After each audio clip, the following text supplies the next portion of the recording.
Hello दोस्तों, कैसे हैं आप लोग। आज मैं आपको अमरनाथ की उन दो कबूतरों की अमर कहानी सुनाती हूँ। माँ पार्वती ने भगवान शिव से एक सवाल पूछा, जिसके बाद भोलेनाथ ने एक कहानी सुनाई और अमर हो गया कबूतर का जोड़ा। अमरनाथ धाम हिंदू श्रद्धालुओं के लिए बहुत महत्व रखता है।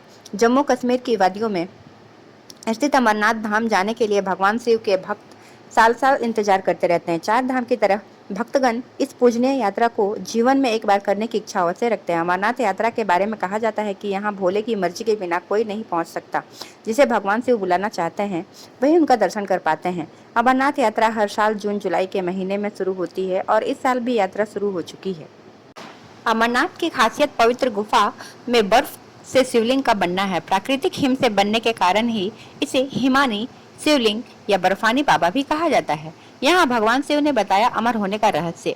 अमरनाथ हिंदी के दो शब्द अमर अर्थात अनश्वर और नाथ अर्थात भगवान के जोड़ने से बनता है। यह पौराणिक कथा के अनुसार जब देवी पार्वती ने भगवान शिव से अमृतत्व का रहस्य को प्रकट करने के लिए कहा, जो वे उनसे लंबे समय से छुपा रहे थे, तो यह रहस्य बताने के लिए भगवान शिव पार्वती को हिमालय की इस गुफा में ले गए ताकि उनका यह रहस्य कोई भी न सुन पाए। और यही भगवान शिव ने देवी पार्वती को अमृतत्व का रहस्य बताया। पुराणों में वर्णित है कि एक बार माता पार्वती ने भगवान शिव से पूछा, आप अजर अमर हैं और मुझे हर जन्म के बाद नए स्वरूप में आकर फिर से वर्षों की कठोर तपस्या के बाद आपको प्राप्त करना होता है। मेरी इतनी कठोर परीक्षा क्यों? और आपके कंठ में पड़ी यह नरमुंड माला तथा आपके अमर होने का रहस्य क्या है? भगवान शिव ने माता पार्वती से एकांत और गुप्त स्थान पर अमर कथा सुनाने को कहा, जिससे कि अमर कथा को अन्य कोई जीव न सुन पाए, क्योंकि जो भी कोई इस अमर कथा को सुनेगा वह अमर हो जाता था। पुराण के मुताबिक शिव ने पार्वती को इसी परम पावन अमर गुफा में अपनी साधना की अमर कथा सुनाई थी, जिसे हम अमरत्व कहते हैं। कहते हैं भगवान भोलेनाथ ने अपनी सवारी नंदी को पहलगांव पर छोड़ दिया, जटाओं से चंद्रमा को चंदनवाड़ी में अलग कर दिया और गंगा जी को पंच तरवर्णी में तथा कंठाभूषण सर्पों को शेषनाग पर छोड़ दिया। इस प्रकार इस पहाड़ का नाम शेषनाग पड़ा। अगला पड़ाव गणेश पड़ता है। इस स्थान पर बाबा ने अपने पुत्र गणेश को भी छोड़ दिया था, जिसको महागुणा का पर्वत भी कहा जाता है। पिस्सू घाटी में पिस्सू नामक कीड़े को भी त्याग दिया।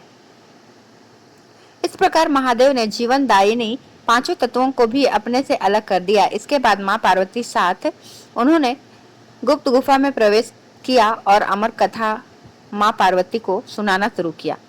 कबूतरों ने सुनी अमर होने की कथा। कथा सुनते देवी पार्वती को नींद आ गई और वह सो गई, जिसका शिव जी को पता ही नहीं चला। भगवान शिव अमर होने की कथा सुनाते रहे। उस समय दो कबूतर शिव जी की कथा सुन रहे थे और हुंकारी भरते जा रहे थे। भगवान शिव को लगा कि माता पार्वती कथा सुन रही हैं और बीच बीच में हुंकारी भर रही हैं। इस तरह दोनों कबूतरों ने अमर होने की पूरी कथा सुन ली। कथा समाप्त होने पर भगवान शिव का ध्यान पार्वती की ओर गया। वो तो सो चुकी थी। जब महादेव की दृष्टि कबूतरों पर पड़ी तो वे क्रोधित हो गए और उन्हें मारने के लिए आगे बढ़े। इस पर कबूतरों ने भगवान शिव से कहा, हे प्रभु, हमने आपसे अमर होने की कथा सुनी है। यदि आप हमें मार देंगे तो अमर होने की यह कथा झूठी हो जाएगी।